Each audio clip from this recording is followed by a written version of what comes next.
O João Ayrton está perguntando aqui: Olá, tinham meios de divulgação projetando até 1 milhão de casos por dia. Foi falta de testes? Eu lembro que até aqui no Olá Ciência mesmo a gente falou que a gente superaria 1 milhão de casos por dia, tranquilamente, né?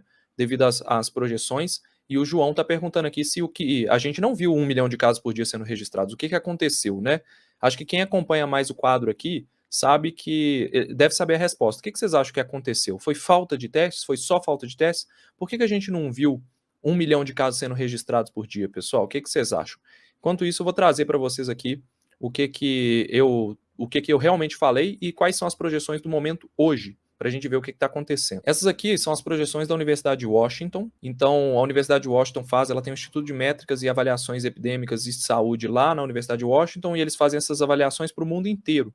E aqui tem a curva, hoje eu trouxe a curva com o intervalo de confiança dela aqui, tá? Essa sombra atrás da curva é vamos dizer, o erro dela, é onde ela pode estar. Sendo bem simples para vocês, ela pode estar em qualquer lugar dessa sombra, com boa certeza, beleza? E a curva, ela passou. Se a gente olhar aqui os casos estimados, olha lá, ó, José Pedro mandou, falta de testes mais assintomáticos, mais casos mais leves. Sim, só que o 1 milhão de casos eram casos estimados. Então não são casos registrados, são casos de infecções que aconteceram. Então a curva, pessoal, ela passava dos 2 milhões aqui, ó, tá? E ela seguiu essa projeção de 2 milhões, 2 milhões de novas infecções, 2 milhões de pessoas infectadas. Então, por causa de falta de testes, sintomas mais leves, que é o Michael falou aqui, o Michael falou aqui, as pessoas não buscaram o hospital, então elas acabavam se infectando, transmitindo o vírus adiante, mas não eram detectadas como doentes, né, como positivas para coronavírus. Então a gente pode ter tido essa curva, a estimativa que na média ela ficou aqui nos 2 milhões de casos, podendo ter superado ali até 4 milhões de casos por dia, e a mínima estimativa era 1 milhão. Pode estar abaixo disso, porque sempre existe a incerteza, né? Mas é bem provável que ela esteja entre 1 milhão e alguma coisa, 1 milhão e 200, e 4 milhões de casos no pico, que foi lá no final de janeiro. Falei para vocês que o pico seria no final de casos, seria no final de janeiro, início de fevereiro, as hospitalizações meio de fevereiro e o pico de mortes final de fevereiro e início de março. Então agora a gente está saindo desse pico de registros de mortes, a gente já está bem diminuído em relação aos casos. A gente caiu aqui, né? Em relação ao que era esperado, que era uma onda muito brusca, com queda brusca, a gente diminuiu a velocidade de queda, já diminuiu por causa de aumento de mobilidade que aconteceu, de potenciais novas variantes que surgiram, né? BA2, por exemplo, ela pode já estar no Brasil. Então, tudo isso somou aqui, esse aumento de mobilidade, diminuição de uso de máscaras, o não avanço da vacinação como se esperava, né? Como se a gente achava que a terceira dose avançaria muito rápido, ela não está avançando muito rápido. Tudo isso acaba influenciando aqui nos dados de projeção para a gente ver essa diminuição na velocidade de queda de casos.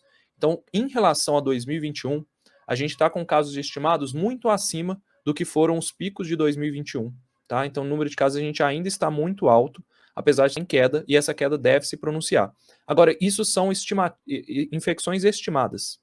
Tá? Vamos olhar então as infecções registradas, porque aqui como o modelo ele considera que existem falhas de atrasos de notificação, existe muito problema, muita incerteza sobre se a pessoa vai ou não ser identificada como caso positivo e tudo mais, a incerteza vai aumentar muito aqui. Então vocês vão ver que a sombra vai mudar. Vejam aqui, ó.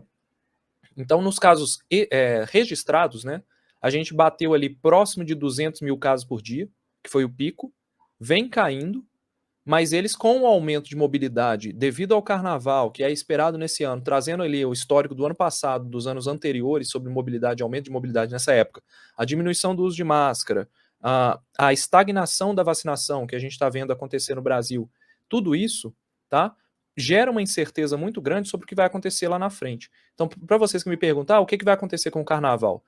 É esperado que na média das estimativas, na média das projeções, a curva continue caindo, mas aí já respondendo a enquete, na minha visão, hoje, com os dados que a gente tem, é que a curva vai diminuir essa queda ao longo do tempo. Ela não vai acentuar a queda, ela vai diminuir essa velocidade de queda, tá? Com o risco de um repique, tá? Então esse repique está sendo representado aqui na incerteza. O que é o repique? É você ter a curva voltando a subir.